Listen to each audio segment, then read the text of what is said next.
Hello and welcome into the Knicks-Verse. My name is George, and if this is your first time here, or you've been here before but have not subscribed yet, please do so, along with hitting that thumbs up button for me and dropping your comments. Love the comments. Okay, well, this was going to be a tough game no matter what. The Knicks played last night against the Detroit Pistons, and they kind of stole that game, which is fine, retribution for the Houston game of sorts. However, if you read, the 2-minute report, there were definitely other calls that the refs blew that went in the Pistons' favor. In the end, it was what it was. The Knicks pulled out that win, and it was a much-needed win because they had to play again tonight against a much better opponent, the New Orleans Pelicans, who are, I'm telling you, they're one of my sleeper teams in the West. And even though they were without C.J. McCollum, we were without Jalen Brunson. Yeah, like a neck spasm, I think it was reported as. And also Isaiah Hartenstein, he's got a nurse that Achilles tendinopathy. The only way to make that better is to rest it and to manage the amount of usage on it. So him playing a back-to-back wasn't going to happen, which brings me to a couple of other points where I'm going to get to in a bit about maybe what the Knicks should do, kind of as insurance. But let's get to this here. I do have highlights for you. 115-92. It looks like a blowout because it ended up being one, but it wasn't for quite a while. In fact, the Knicks had like a little bit of a lead in that first half at one time. They even went into the second half. At the beginning of the second half, they were only down 1 point, but it was incredibly low scoring. I think it was 48-47, or maybe 47-46, whatever it was. It was just a 1 point differential. And even in that third quarter, where the Knicks, did struggle as well, they only shot 30% from the 3-point line, 30% overall in that third quarter. We only were down 6 in that third quarter. So totally going into the fourth, we were down 7. Now, when you have played a back-to-back, normally you would like to have a lead going into the fourth because there's always going to be fatigue. It's going to be a factor, especially even more short-handed than we were. The Knicks, as you can say, down 4.5 starters. They battled, but they did fade in the fourth. The fourth quarter was a disaster for them. And I'll get into that. I'm going to show you some highlights and stuff. But before I show you those highlights, I want to show you the standings. Oh, wait. No, let me show you this first. This was the worst thing that happened to the Knicks today. The Mavs, I forgot who it was. They came down, someone scored with just like a half second left or something, or 2 seconds left or whatever. It looked like the Mavs were going to steal this game in Cleveland and help the Knicks in the standings. Instead, Max Strus hits the second farthest game-winning buzzer beater in NBA history. It was insane. And not only that, he had 4 3-pointers like within the last minute of the game. So the Cavs came back and stole this game. And so this is what the standings look like now. Now the Knicks are 4 games behind the Cavs. If the Cavs had lost, they would have stayed 3.5 games. Now we're 4 games behind the Cavs. And the only team in the East still playing right now, I believe, is the Miami Heat. And I think they're losing. They're losing by 10 to Portland. They're in Portland at the half. We'll see. We'll see what happens there. But if Miami does pull that out, then the Knicks will only be 1.5 games ahead of Miami. Wow. And Miami would be tied with the Sixers there in 5th place. So we have some things to be concerned about here. The Knicks are shorthanded. The Knicks made a trade at the trade deadline to help them deal with that, to get them through this period of time, and to help for the playoffs, of course, obviously. But we already knew Randall's situation. We already knew OG's situation. By we, I mean Leon, the Knicks themselves. So they knew when they were making that trade that basically, because Fournier was out of the rotation. So basically, we were sending one rotation guy out who was injured at the time, Quentin Grimes, to get 2 guys back. 2 veterans, savvy, excellent 3-point shooters. Bojan was averaging 20 points a game, has averaged 20 points a game before. We thought, okay, this is going to be a good situation. However, hasn't quite worked out. The Knicks are 2-6 since that trade deadline, since the trade deadline trade. However, no one played that night. No one played, so you can't even count that against them. So they're 2-5 since games when Bojan and Burks have technically been available, been around since that trade. 2-5, but really, reality is 2-6 since then. So the Knicks are struggling right now, and it's at a key period of time because teams are trying to get into that top 6. So they're going to be battling, Orlando, Pacers. Luckily, the Pacers got beat by Toronto, by RJ and IQ. And RJ had a great game to beat the Pacers there to actually get revenge for them. So that was great. But it's going to start getting really tight right there. So we're kind of, if we had won today, it would have really helped. But it was going to be difficult. The Pelicans shot phenomenally well. So let's get to the highlights, and then we'll talk about other stuff. So as I mentioned, the game got off to it was an interesting start. It was a really low-scoring first quarter, incredibly low scoring. It was for the Knicks.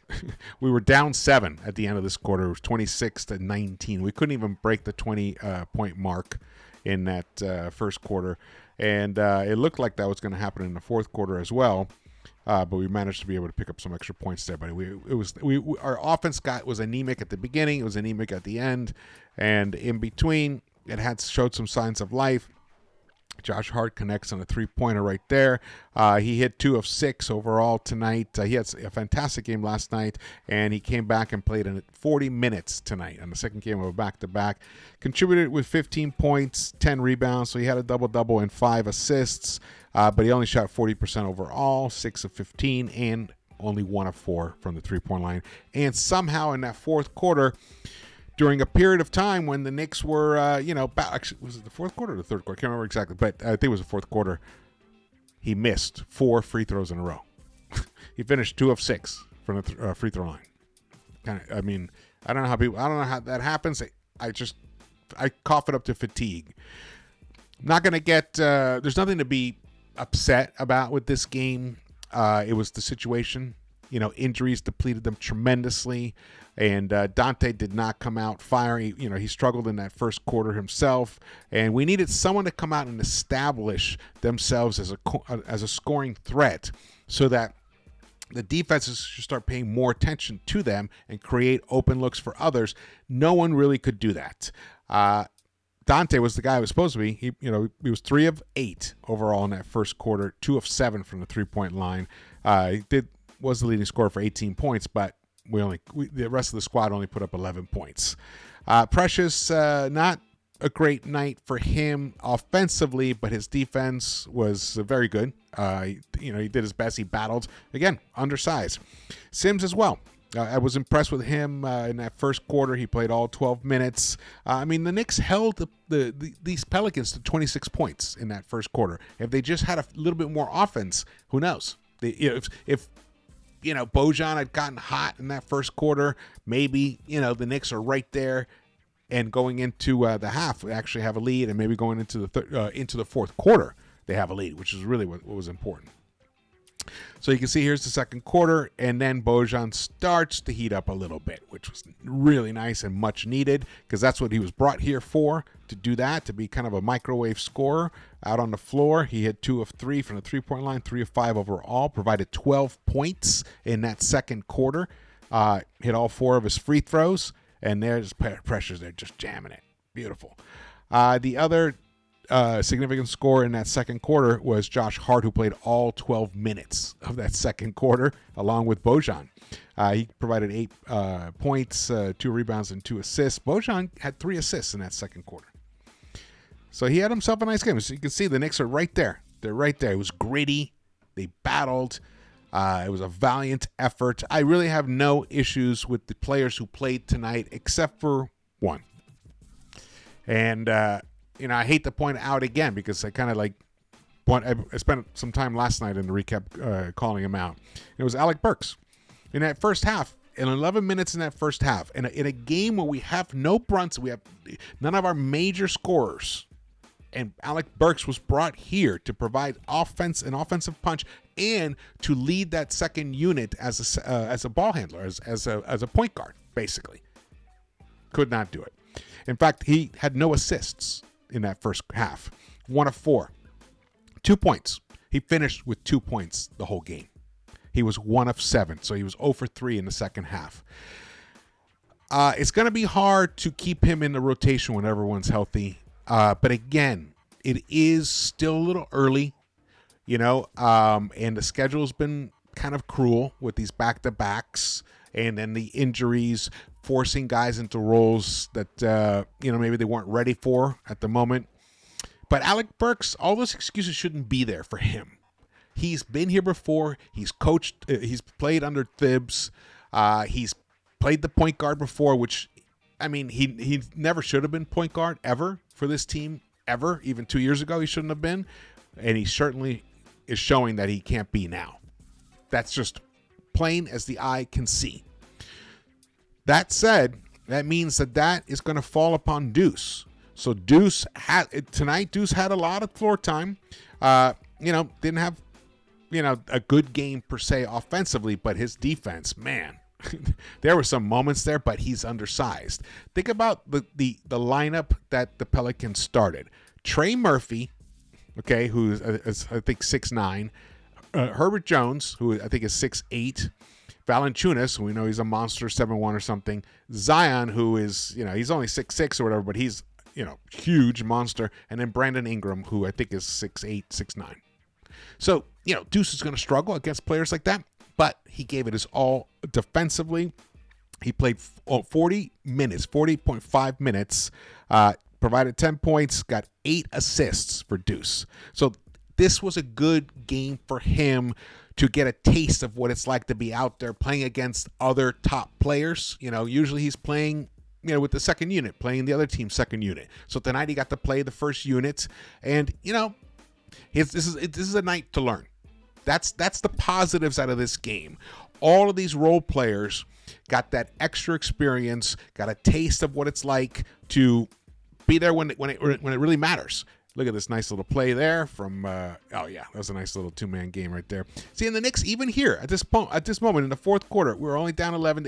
We just didn't have enough offensive punch. And then right about there, once Trey Murphy started connecting in that fourth quarter, the game just totally got away from the Knicks. And we allowed the Pelicans to shoot 100% in the fourth quarter. They didn't miss a three-point shot. They were 7 of 7. Trey Murphy was responsible for most of it. He was 4 of 4. And Matt Ryan came in. He hit one big bucket. The Jeremiah Robinson Earl 2 threes, those came in garbage time, so those don't really count. I think that's it right there. It was already a 19-point game at that point. But yeah, so they shot 85.7% overall in that fourth quarter. They just caught fire, and 91% from the free throw line. So 41 points for them. Only 25 for the Knicks in that fourth quarter, and that was it. There was just not enough, first of all, not enough fuel in the tank for the players who were on the court, and there weren't enough players on the bench to be able to, players who can really have an impact in winning. They could have happened if the Pelicans didn't shoot like lights out today. It could have possibly happened. Overall, they shot 53% from the three-point line, 18 of 34. So, when a team's going to shoot like that and they have the size, winning is almost a near impossibility. If it had been flipped, if the Knicks somehow, let's say Bojan and Dante and Burks, had come through with some, stellar three-point shooting. Not that Dante shot 7 of 18. That's about 39%. Bojan shot 4 of 10. That's 40%. But the rest of the guys, nobody else could catch fire, and that's what you need. So, it's not something to, worry too much about this actual result. And I think there are a lot of positives that can come out of it later on. However, the thing that has me concerned is our center position situation. Yes, Sims, yeoman effort, 30 minutes tonight, but he couldn't even get double-digit rebounds. He got 7 rebounds, 7 points. He did pick up 3 assists, so kudos to him. Shout out to him for that. Picked up 2 blocks. Excellent. However, he should have gotten at least 10, 15 rebounds tonight. That was the kind of night it should have been. But I'll say, When your opponent is hitting 50.6% of all their shots, there are going to be less rebounds available. So we'll put that out there. But Precious Achiuwa, he's a forward. He's a forward. And we ask him to play center often because we're undermanned. And when you look at the uncertainty with Mitch, who we're hoping he makes it back this season, but yet there's no full clarity on that, but that's the intention. If he comes back and is able to play the last 10 games of the season and get himself back into real conditioning so that he can be ready to terrorize whoever we end up playing, let's say it's the Cavs or whatever it is in that first round, let's say there's a rematch, I would love to see that if that's who it is, but we would need Mitch for that. But we also will need Isaiah Hartenstein. And the way the situation is going, I have a feeling he's going to be missing several games. He's going to be on, in time management. And it's possible that that ankle, that Achilles may really compromise him. And what if the worst happens? Then, we have a guy, we don't have any certainty with Mitch yet. Isaiah is already compromised, missed the game tonight. And we don't really have a real bona fide center who can come in. So we need to pick somebody up. And just happened to be, as I was about to record, Woj tweeted this out. ESPN sources, Detroit Pistons center Mike Muscala is finalizing a contract buyout, clearing the way for him to be eligible for the playoffs with his next team. Muscala has interest of a few contenders. I think we got to get in on this. I know he's not having a good season this year. Okay, he's not. He was with the Wizards, and now he's with Detroit. He's only shooting 35% overall, and from the three-point line, he's shooting 31.8%. However, he is a career 37.6% three-point shooter as a 6'10", 6'11" center. That is something we don't have on this team. So that right there is something that we could desperately use. The other thing is just last season, a season ago when he was with OKC, he split time between OKC and Boston. He shot a combined 39.1%, almost 40% from the three-point line.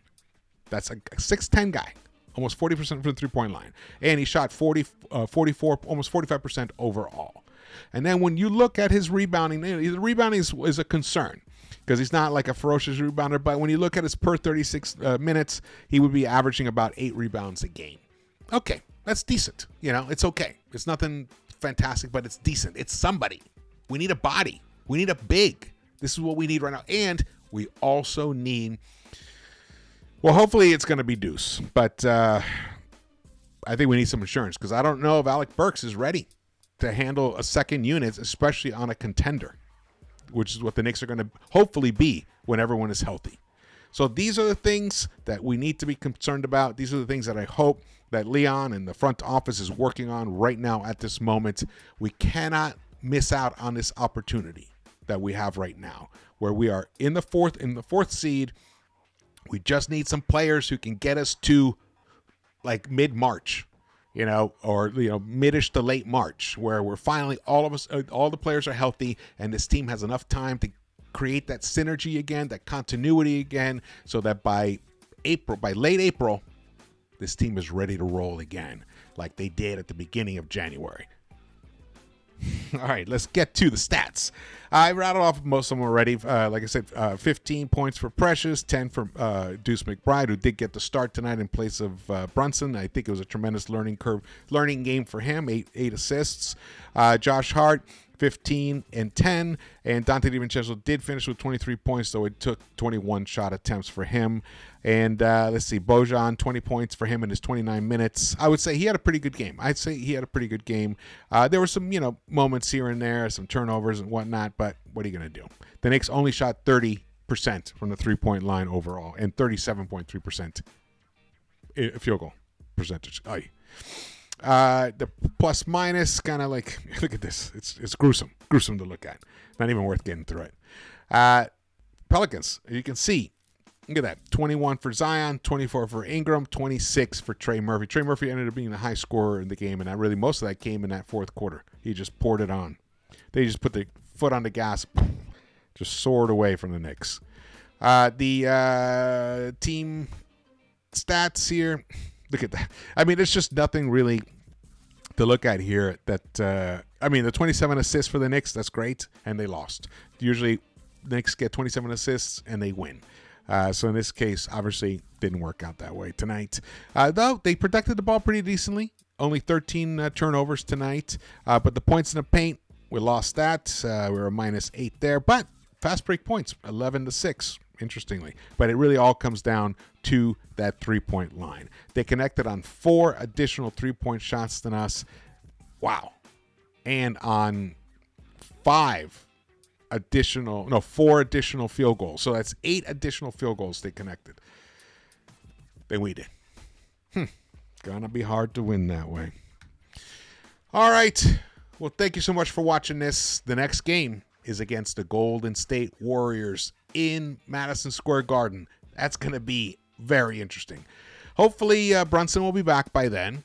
And Isaiah Hartenstein, if this was just to rest him, his Achilles management, then he'll probably be back for that. But we're still severely undermanned. That's one thing. And, man, really hope we get some good news on Julius soon. Okay. Again, my name is George. Please subscribe, hit the thumbs up button, share this video, and drop your comments. Love the comments. And I will see you around the Knicks-Verse.